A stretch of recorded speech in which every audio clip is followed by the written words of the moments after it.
Nous avons parcouru 650 km en tandem, de Mouricou au Mont Ventoux. Une soif d'aventure, Un défi sportif? une envie de découverte, Peut-être. mais surtout, c'était le besoin d'aller chercher des réponses à une question qui nous taraudait. Quelles sont les personnes qui nous nourrissent? Tout a commencé il y a quelques mois. On est Léa et Rebecca. On s'est rencontrés au travail à Nègrepelisse, à côté de Montauban. Comme tout le monde, on mange. Du coup, on achète à manger au marché. On y va avec notre tandem Mélusine. Et ça ne passe pas inaperçu. C'est là qu'on a rencontré Daniel. Ces asperges sont trop bonnes. Et en plus, il est trop sympa. Il travaille en agriculture paysanne. Nous, on ne connaissait pas l'agriculture paysanne. Alors, on a voulu en savoir plus. C'est ainsi que naît Graines de Tandem. Graines de tandem, c'est très clair. On part de Mouricou jusqu'au Mont Ventoux, lieu mythique du cyclisme. Et sur la route, on rencontre des personnes engagées dans l'agriculture paysanne. Ça va être une expérience incroyable, alors on va la partager avec une vidéo par jour, une exposition et un documentaire. Ah ouais, quand même. Nous allons découvrir différents métiers de l'agriculture paysanne grâce à des personnes qui nous ont ouvert leur lieu de vie et de travail. Venez les rencontrer avec nous.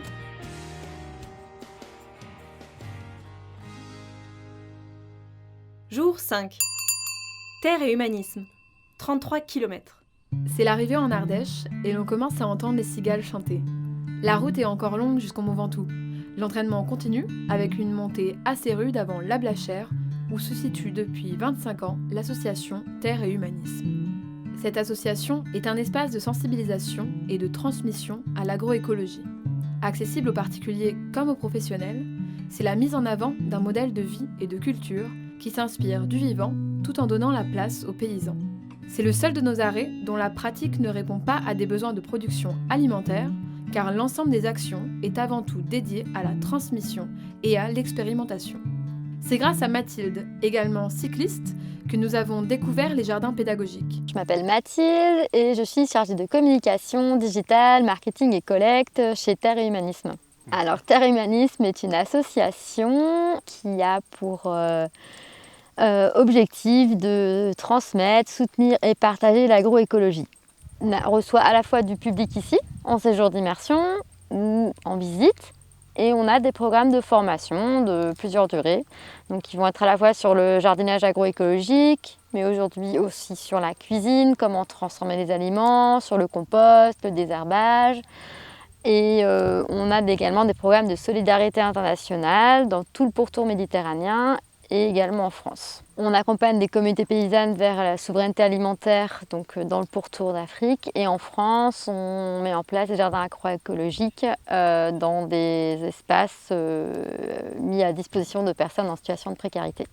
La souveraineté alimentaire est le droit de chaque pays à maintenir et développer sa propre capacité de produire son alimentation de base, en respectant la diversité des cultures et des produits, ainsi que le droit à définir leur propre politique alimentaire écologiquement, socialement, économiquement et culturellement, adaptée à chaque spécificité. Terre et Humanisme est un espace d'expérimentation, de sensibilisation et de transmission. Il propose un modèle alternatif au modèle agricole dominant. Cela se traduit aussi par un modèle de travail différent au sein même de l'association. Quelque chose qui est très particulier à Terre et Humanisme, c'est qu'on fonctionne en gouvernance partagée. Donc une association où chacun intervient dans les prises de décision et voilà, ça crée vraiment un état d'esprit humain, collectif, participatif, qui est un peu aussi à l'image de l'agroécologie. Aujourd'hui, le dérèglement climatique, la crise sanitaire montrent que vraiment notre modèle il a un peu atteint ses limites. Et Terre et Humanisme était là depuis 1994 et on a montré que finalement un renouveau était possible, qu'on pouvait préserver la biodiversité, faire renaître des espèces. On avait 3 espèces ici d'arbres en 1994, aujourd'hui il y en a 50. Pas de sol fertile, aujourd'hui on en a 20 cm. On a tous un peu le même discours, on a tous envie de lutter contre le dérèglement climatique et nous on a la solution et qu'on a vraiment envie de la rendre accessible à tous. Peut-être qu'on n'est pas très visible mais on l'a fait, venez voir, on fait plein de belles choses. Au détour d'une visite des jardins pédagogiques de Terre et Humanisme, nous rencontrons Clément. Donc je suis Clément, je suis salarié à Terre et Humanisme depuis 6 ans.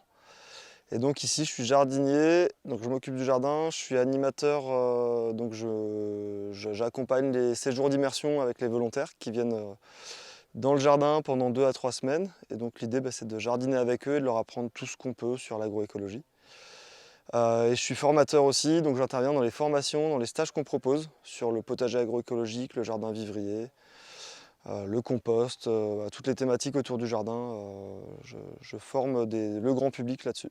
Alors l'agroécologie, c'est à la fois des pratiques agricoles, donc pour jardiner ou pour cultiver, qui s'inspirent de ce qui se passe dans la nature et on essaie de les reproduire dans nos écosystèmes jardinés.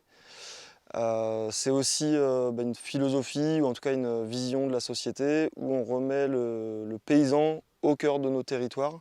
On donne de la valeur à son travail et ça serait aussi d'amener à des techniques que les paysans, les jardiniers aussi, peuvent s'approprier, réparer eux-mêmes, ne pas s'endetter complètement.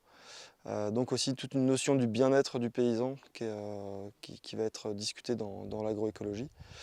Et puis aussi c'est une réunion des savoir-faire traditionnels d'avant l'industrialisation de l'agriculture avec les nouveaux savoirs scientifiques des 40-50 dernières années sur la vie du sol, la biologie des sols, l'interaction entre le sol et la plante, tout ce qui se passe autour des racines, les mycorhizes, on en sait de plus en plus. Donc c'est s'appuyer sur ce savoir-là pour optimiser nos anciennes techniques qui marchent plutôt bien, mais les rendre encore plus efficaces. Les jardins de terre et humanisme sont des laboratoires où fourmillent les idées des jardiniers pour redonner vie à la terre. Le premier à avoir été initié est le jardin potager, planté il y a bien longtemps déjà. Nous rejoignons maintenant Virginie. Elle a vu grandir l'association et elle est aujourd'hui coordinatrice de formation. Moi, c'est Virginie. Je travaille à Terre et Humanisme depuis le 1er septembre 2001. Donc, je viens de fêter mes 20 ans à Terre et Humanisme. Et dans cette association, j'ai occupé plusieurs postes. J'ai été assistante de Pierre Rabhi pendant 7 ans. Et donc, depuis 2008, je m'occupe de la mise en œuvre, de l'organisation, des thématiques, etc., de la formation. Et donc ça a été assez exponentiel entre le début de 2008, même si les formations ont commencé dans les années 2000, mais c'était vraiment très anecdotique. Et là, on a un catalogue de formations qui est bien fourni, avec une formation certifiante, dans plusieurs lieux partenaires en France. Donc voilà, ça a monté en intensité, en nombre de formations, en nombre de formations, mais aussi en thèmes. Et puis depuis 2007, il y a une formation très importante chez nous qui s'appelle la formation d'animateur en agroécologie et qui est certifiante depuis 2017. Donc du coup, on est très fiers de cette formation qui est unique en France. Nous, on est quand même spécialistes du jardin, plutôt. L'agroécologie, c'est pas que le jardinage, mais c'est quand même une grosse partie de notre cœur de métier. Donc moi, je m'occupe des formations en France, bien évidemment. Donc sur la France, ici, au Mas de Beaulieu, c'est surtout sur le potager agroécologique, la permaculture, la taille des fruitiers, des oliviers, avec différents niveaux. Et puis depuis quelques années, des formations sur la cuisine végétarienne. C'est aussi maintenant la transformation, le lien entre cuisine et santé. Voilà, là globalement, ce sont les formations qu'on propose à Terre et Humanisme, en plus de la formation longue d'animateur. Et puis selon les lieux partenaires avec lesquels on travaille, donc dans le Nord, en Ariège, dans le Tarn et dans Loire-Atlantique, ce sont des déclinaisons aussi des stages que l'on fait ici, mais il y a parfois aussi des spécificités qui sont liées aux compétences des formateurs qui sont avec nous en partenariat. On vit des temps troublés quand même en ce moment. On s'est rendu compte qu'on a continué à faire des formations en présentiel. Donc on a arrêté bien évidemment pendant le premier confinement, mais ensuite en tant qu'organisme de formation, on a pu continuer à faire des formations en présentiel, même si on a fait des webinaires pour continuer le lien avec les stagiaires. Et on s'est rendu compte que le lien humain, c'était quand même quelque chose de très très fort, de très important. Et je pense que c'est un peu la leçon de notre époque, c'est qu'on a besoin les uns des autres. Et si c'est bien un truc de positif de cette histoire de pandémie mondiale, c'est qu'on se rend compte que le lien avec les autres est primordial. Et le lien à l'agroécologie, ce côté de se nourrir par soi-même, d'aller vers du circuit court, etc., ça a d'autant plus de sens dans cette période. Donc je suis assez contente qu'on travaille dans cette association parce que je pense qu'on est dans la bonne marche, en fait, dans le bon mouvement pour mettre en place des choses plutôt positives dans l'avenir. Terre et Humanisme a une place différente dans le monde de l'agriculture paysanne par rapport à tous ceux que nous avons rencontrés jusque-là. Ils n'existent pas à des fins de production alimentaire, mais agissent afin de soutenir ceux qui nous nourrissent. Leur philosophie ? Une transition agroécologique qui passe par le paysan, son travail et son bien-être. Ça, c'est vraiment graine de tandem.